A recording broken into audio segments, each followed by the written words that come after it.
Look, there's no doubt that when Herpa announced that they would finally be making a new Virgin Atlantic aircraft model, the community was buzzing, and I was very, very excited to see the model. When they then showed the sample model, I was getting a bit nervous because the colors were definitely off. So have they managed to fix it for the official release? We will find out. Thanks to the great prices of the FMB shop. Do check them out. There's a link to them in the video description below.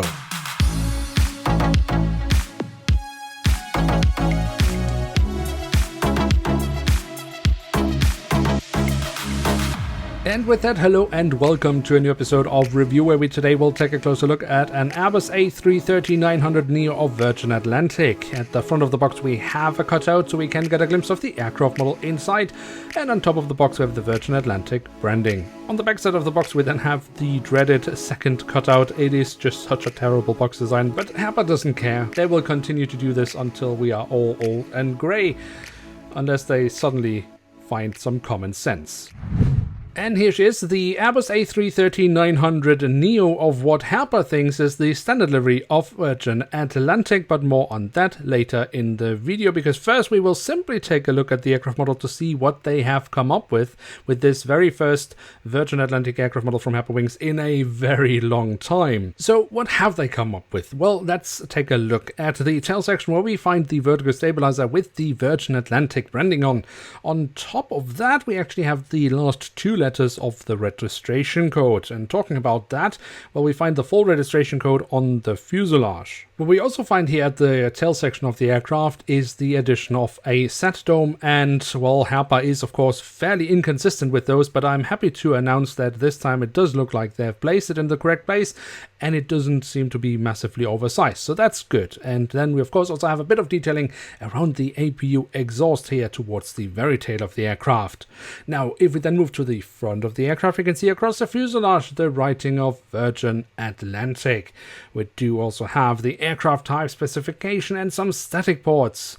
Always nice with a bit of detailing, even if it is kept to the bare minimum with Herpa Wings. Now, what we of course also find here at the front is then the writing of Britain's flag carrier. Underneath that we then have what kind of is a pin-up girl with the Union Jack. Now, Virgin Atlantic used to call this the Scarlet Lady, then Flying Lady, and now it's been renamed into Flying Icons. Apart from that, the cockpit section offers us the cockpit windows with the neo black mask, and the window wipers have been added as well, even though they are hard to make out, but they are there, and that is good.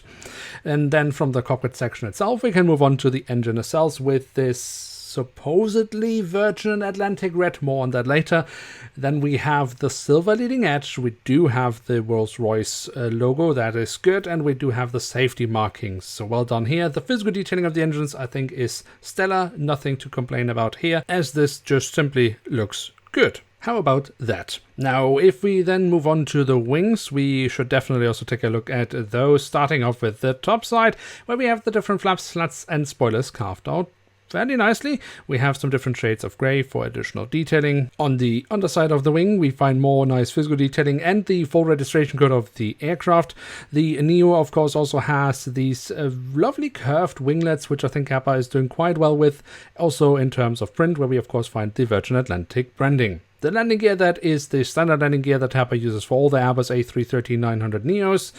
Overall, I think pretty good looking, nothing majorly here to be complained about, apart of course from the missing printed details around the front landing gear. That is just, I mean, it's a simple red stripe. You don't need to do more, Herpa, but you're just too lazy. On the belly, however, they weren't lazy. They did add the Virgin Atlantic writing and then immediately destroyed it with a hole in the fuselage for a stand, which is not included with this aircraft model. So why would you do it?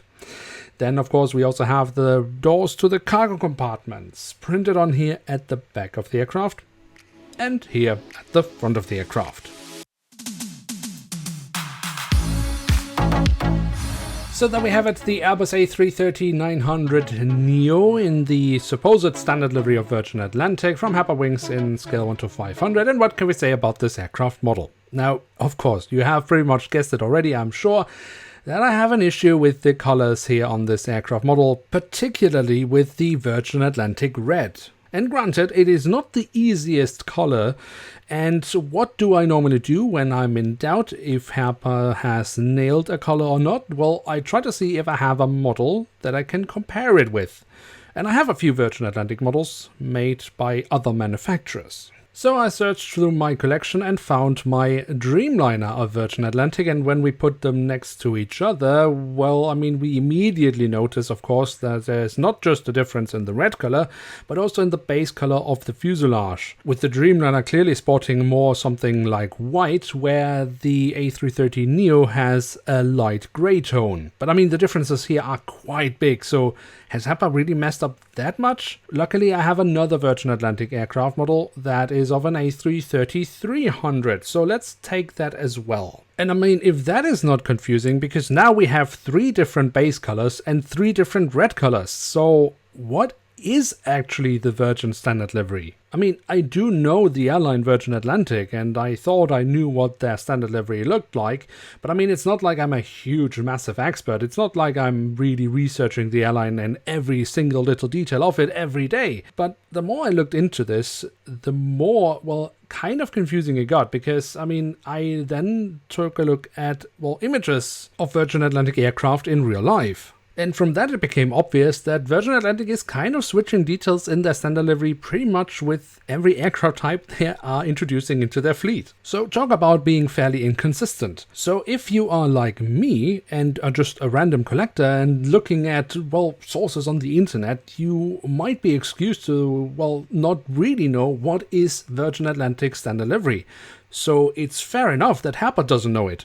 Or is it? Well, I would argue no, because unlike us that are just maybe looking on Wikipedia or airliners.net or whatever little source we can find on the internet, Herpa Wings is talking directly with an airline when they are making models. So they are getting the data straight from the source.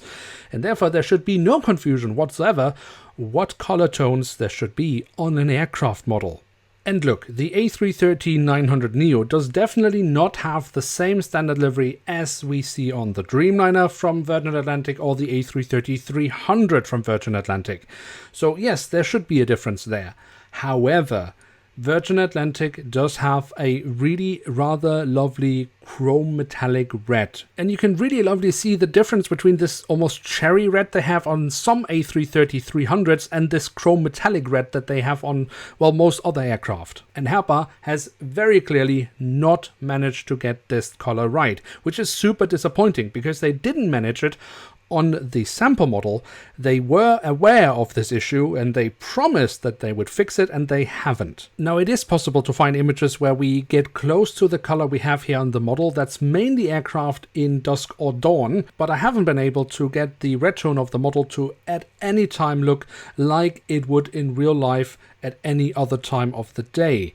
I mean, the color on this model even has the tendency to shift towards the brown tones, which is most definitely not correct. Now, we can also talk about the gray base tone maybe being a tiny bit too dark, but I would say that is still within margins. But the red tones, and that is the main highlight of the Virgin Atlantic livery, that is definitely incorrectly replicated by Herpa Wings. And I'm sorry, there's no excuse for wrong colors on an aircraft model from a manufacturer like Herpa Wings. And I mean, this special chrome metallic look that the Virgin Red does have, it's not like Herpa is not capable of doing this kind of effect. Because when we look at the writing of Virgin Atlantic, yes, it's a different color again, but the effect is there. So Herpa can do this with colors, they just chose not to do it with the red tone, and that is lazy at best and just unacceptable in any case. So it's really, really annoying because this should have been one of the highlights of the year, and Herpa has just thoroughly managed to mess it up completely. It's such a big shame and disappointment, and shame on you, Herpa, for releasing the model in this poor state. Now, on that note, it is time to end today's video. If you have enjoyed this video, then feel free to leave a like. If you are new around here, you're always welcome to hit subscribe. With that, thanks so much for watching. Hope to see you soon again. I'm checking out, and bye.